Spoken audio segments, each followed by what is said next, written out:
Dahil masama yung pakiramdam natin ngayon, gagamutin natin gamit ang patula.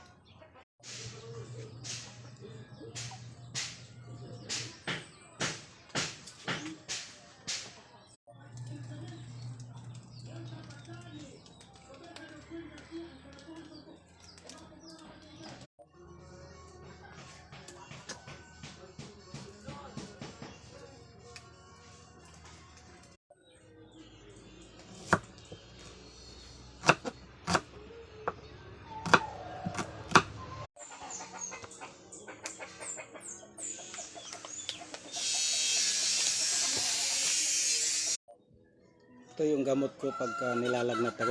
So ito ang ginagawa kong ulam. So